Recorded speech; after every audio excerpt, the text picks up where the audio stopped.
April 15, 1943. 25,000 feet above the Belgian coast, Oberleutnant Hermann Keller of Jagdgeschwader 26 fixed his eyes on strange silhouettes approaching from the west, massive, single-engine fighters unlike anything in his recognition charts. His combat report, preserved in the Bundesarchiv, recorded the first moment German pilots faced Republic P-47 Thunderbolts in battle. Heavy American fighters, holding altitude once thought impossible, swept forward in formation. Keller counted 12 machines at over 7,000 meters. What he saw next would haunt Luftwaffe pilots for the rest of the war. The lead American fighter suddenly erupted, not in the familiar staccato burst of 4 or 6 guns, but in a blinding wall of flame. 8 synchronized streams of 20-50 caliber fire converged into a lattice of destruction. In seconds, his wingman's Focke-Wulf 90 absorbed 40 hits. It didn't explode, it didn't burn. It simply disintegrated, torn into aluminum confetti by armor-piercing incendiaries. Major Donald Blakesley of the 4th Fighter Group had just scored the P-47's first aerial victory, introducing the Luftwaffe to American firepower philosophy. The Republic P-47C carried 8 Browning M2 P-50 caliber machine guns, each spitting 800 rounds per minute. Together they unleashed 6,400 rounds per minute, over 100 bullets every second. With 350 rounds per gun, a Thunderbolt could sustain 33 seconds of trigger time. The mathematics of air combat had just been rewritten. It was a clash of design philosophies. The Luftwaffe trusted in cannon armament. Their standard MG-151-20 fired explosive shells. 1 or 2 hits were worthy enough to obliterate an enemy. Pilots trained for precision, perfecting deflection shooting as an art. We believed machine guns were obsolete, recalled Major Günther Rall, who finished the war with 2075 victories. A skilled pilot needed only to place his cannon shells accurately. That was aerial combat as art. The Americans thought differently. Their approach was industrial warfare in the sky. Instead of relying on surgical precision, the P-47's 8-gun battery created a saturation zone at 2,300 yards. Its convergence zone formed a rectangle of death, 8 feet by 12. Nothing flying through it could survive. Colonel Robert S. Johnson, who would tally 27 victories with the 56th Fighter Group, put it simply, we weren't aiming for delicate shots. We were delivering overwhelming firepower. Every pull of the trigger was destruction guaranteed. Numbers proved the point. A P-47 carried 2,800 rounds in total. Each incendiary slug weighed 1.71 ounces. A 15-second burst delivered over 1,600 rounds, the 71 pounds of metal and fire. By contrast, a Bf-109G carried only 150 cannon shells and 600 machine gun rounds. Its cannon could fire for barely 7 seconds before empty. The Thunderbolt could unleash devastation again and again across multiple engagements. The type's baptism in combat had actually come a month earlier, on March 10, 1943, when the 4th Fighter Group flew its first mission over France. That sortie ended in failure. Radio malfunctions forced every aircraft home without contact. The Luftwaffe never knew how narrowly they had avoided the storm. What they had not anticipated was the P-47's true domain, the stratosphere. Powered by a 2,300 horsepower Pratt & Whitney R2800 double Wasp and its advanced turbo supercharger, the Thunderbolt thrived where German engines gasped. At 25,000 feet where B-17 bombers flew, the P-47 retained power that no Messerschmitt or Focke-Wulf could match. Luftwaffe doctrine emphasized combat below 20,000 feet where their fighters excelled. Above that, their performance faltered. The Bf-19G's Daimler-Benz DB605, even with MW-50 injections, strained for breath. The Focke-Wulf 90A, deadly at medium altitude, became sluggish above 22,000 feet. Major Egon Meyer of JG-2, architect of the head-on bomber attack, admitted in his own tactical notes, Above 7,500 meters, the advantage shifts completely to the Thunderbolts. They maneuver freely while our controls feel frozen. They dive, fire, and climb away before we can react. The summer of 1943, when German intelligence finally obtained accurate figures, Republic Aviation's staggering production capacity left Berlin stunned. The Farmingdale factory, along with a new plant in Evansville, Indiana, was achieving production rates that defied belief. At peak output, Republic turned out 840 P-47s each month, 28 aircraft every day. Evansville alone would eventually build 6,242 Thunderbolts. By comparison, total German fighter production across all types peaked at 2,177 aircraft in September 1940. A single American company was producing nearly half as many fighters as the entire Reich. Oberst Josef Priller, Commodore of JG-26, at first dismissed intelligence reports on American output as defeatist propaganda, but after facing wave after wave of Thunderbolts in 1943, he retrieved those reports and annotated them grimly. If anything, these numbers are conservative. We are facing industrial warfare on a scale we never imagined. The disparity ran deeper than numbers. Each P-47 required over 17,000 individual parts, assembled with Ford-like mass production efficiency. Its 8 Browning M2s alone cost more than some complete German fighters. Yet America would ultimately build 15,696 Thunderbolts, making it one of the most produced fighters of the war. August 17, 1943, the first Schweinfurt raid proved what this meant in combat. For the first time, P-47s carried belly tanks, escorting BB-17s deep into Germany. JG-1 and JG-26, expecting unescorted bombers once the little friends turned back, instead found themselves facing 240 Thunderbolts locked in close escort. The results were devastating. Hauptmann Wilhelm Ferdinand Galland of JG-26 reported, "The Thunderbolt's guns don't merely damage aircraft, they disintegrate them. We saw pilots vanish in clouds of debris. No bailout, no survival, just instant destruction from concentrated fire." The psychological impact was immediate. Luftwaffe tactics, honed for duels of maneuver and position, collapsed in the face of an enemy that could simply point fire and annihilate. Thunderbolt pilots refined their own doctrine quickly. The most feared tactic was the high-altitude bounce, diving from 30,000 feet at nearly 500 miles there, delivering a burst, then climbing back to safety on sheer momentum. German pilots called it death from above. They had no counter. Energy mathematics overwhelmingly favored the Thunderbolt. A dive from 30,000 to 15,000 feet gave enough kinetic energy to climb back to 25,000 without full throttle. German engines, straining at altitude, couldn't compete.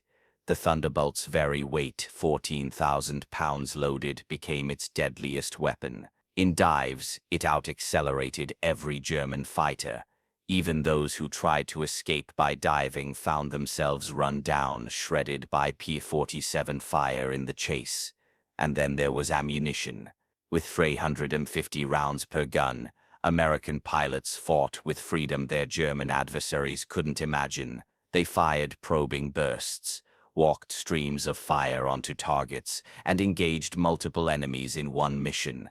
By contrast, Luftwaffe pilots carried only 150-200 rounds for their primary cannon. Every shot had to count. Misses meant wasted, irreplaceable shells. It created a brutal inequality in combat psychology. Americans fought with abundance, Germans with scarcity. Behind this imbalance stood staggering industry. The Lake City Ordnance Plant, in Missouri alone, produced 6.5 billion .250 caliber rounds during the war. That output alone could have armed every Thunderbolt ever built with 400,000 rounds each, enough for 40 complete ammunition loads per aircraft. On D-Day, June 6, 1944, the imbalance reached its peak. The Luftwaffe managed only 319 sorties over Normandy. The U.S. 9th Air Force alone launched more than 2,000 P-47 sorties that day. The scale of American firepower was now undeniable. German pilots arriving over the Normandy beaches on June 6, 1944, faced walls of American fighters that defied comprehension. The mathematics were crushing. Odds exceeded 20 to 1. When combat did occur, it was not traditional dogfighting but instant destruction under concentrated fire. The Luftwaffe lost 35 aircraft on D-Day. P-47s claimed 27 of them. The ground attack role added yet another dimension to German trauma. Thunderbolts carrying bombs and rockets ripped apart German reinforcements racing toward the beaches. But it was the strafing runs, the 8 guns that left indelible terror. A single P-47 could wipe out an entire convoy in one pass, 50 caliber fire punching through armor, destroying engines, killing crews with merciless efficiency. By late 1944, the Luftwaffe faced a compound disaster. Replacement pilots arrived at frontline units with barely 10 hours in fighters, thrown against Americans with 200 or more combat hours. The technological disadvantage, combined with catastrophic training shortfalls, produced massacres rather than battles. Against P-47s, skill gaps became irrelevant. 8 guns meant even poorly aimed bursts, saturated enough sky to guarantee hits. Veteran instructors reported entire training classes annihilated in their first encounters with Thunderbolts. The statistics revealed the catastrophe. German pilots beginning training after June 1944 had less than a 15% chance of surviving 5 combat missions. Against P-47s specifically, survival dropped below 10%.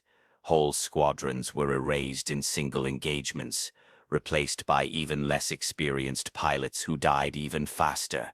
Operation Bodenplatte, the Luftwaffe's desperate New Year's Day strike on Allied airfields in 1945, illustrated the reversal of air power. Though tactical surprise allowed Germans to destroy dozens of aircraft on the ground, withdrawal turned to slaughter. As they limped home low on altitude and ammunition, waves of P-47s scrambled from secondary airfields cut through their formations. The 13th 5th Fighter Group, launching from Metz, intercepted and wiped out entire squadrons. The Luftwaffe lost 27 to 1 aircraft and 23 pilots killed, losses it could never recover. American air combat losses that day were just 16. The exchange ratio exceeded anything recorded, underscoring complete dominance of the American firepower doctrine. Even the arrival of the Me-2 T-62 jet offered only temporary respite. Though jets could outrun Thunderbolts in level flight, they remained exposed on takeoff and landing.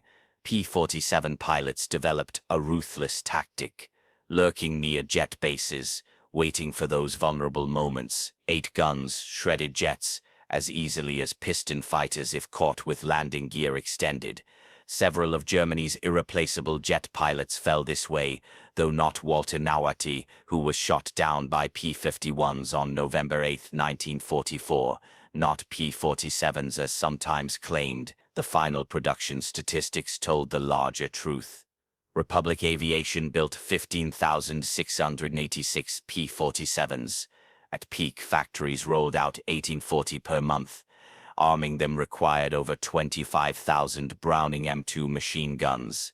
American plants produced more than 12 billion 50 caliber rounds, enough to supply every Thunderbolt with virtually unlimited combat loads. By contrast, Germany produced only 33,000 fighters of all types from 1939 to 1945. Ammunition shortages meant many Luftwaffe pilots flew with partial loads. By 1945, fuel rationing restricted missions to 15 minutes, while P-47s roamed with endurance of 2 hours. The psychological effect approached collective trauma. Luftwaffe medical officers documented what they called Thunderbolt neurosis, stress responses triggered by sounds resembling synchronized 50 caliber fire. Survivors of multiple encounters displayed symptoms akin to artillery shock. Veteran pilots developed avoidance tactics, centered not on victory but survival. Engage only damaged or isolated aircraft, avoid combat above 20,000 feet, never attempt head-on passes against 8 guns, disengage immediately when Thunderbolts appear. Major Günther Rall, with 2075 victories, recalled losing his left thumb to a burst from the 56th Fighter Group under Hub Zemke. The P-47 could hold higher speed at altitude, dove far faster than the Baft went on 9.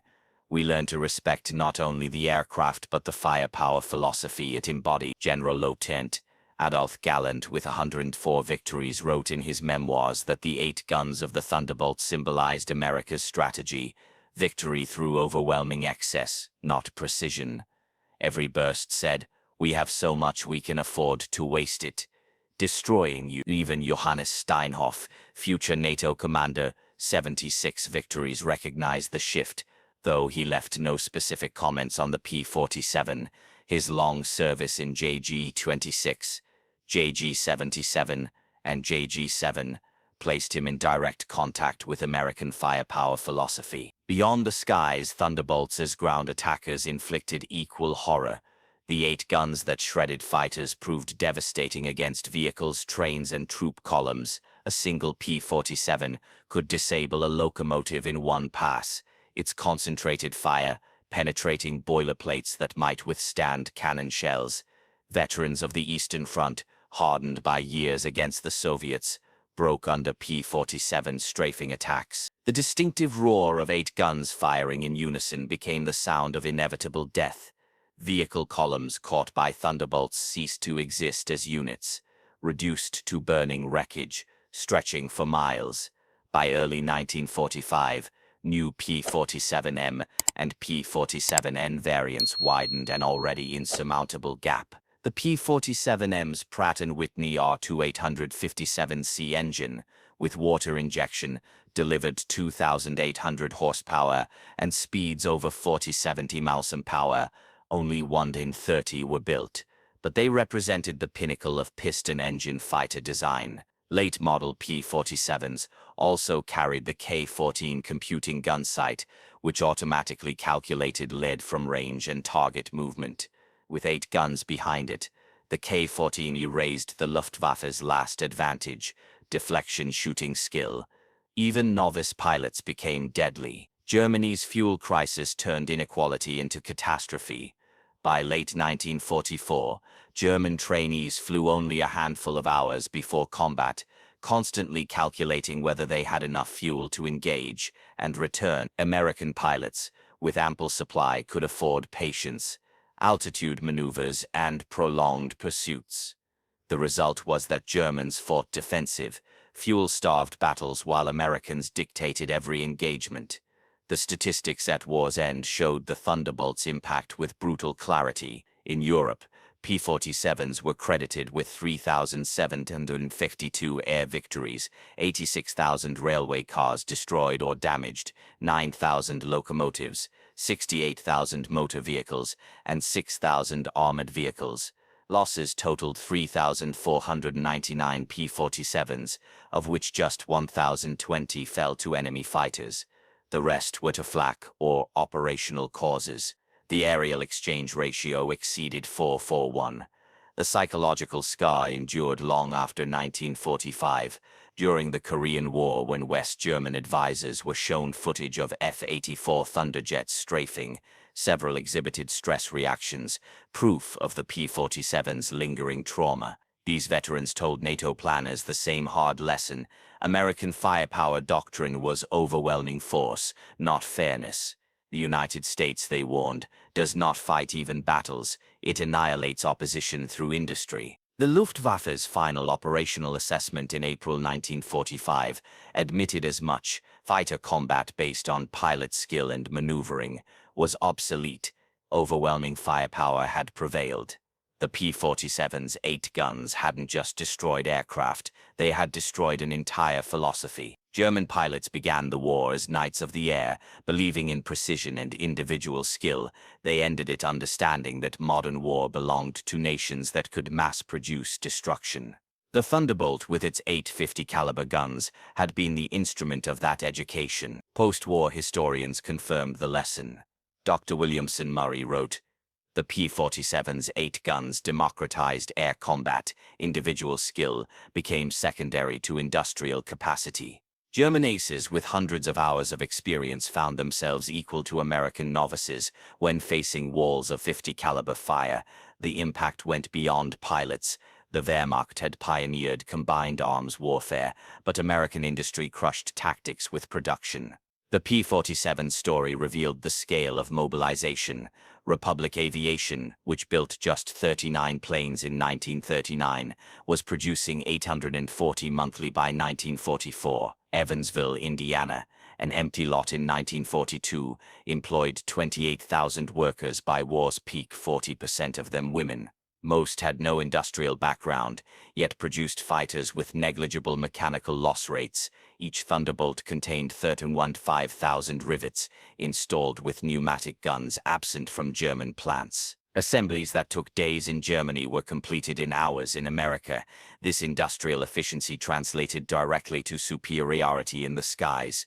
Ammunition output alone was staggering. Lake City Ordnance Plant made 6.5 billion rounds of .50 calibers. Lewis, Denver, and Salt Lake City produced billions more. P-47 squadrons never lacked supplies.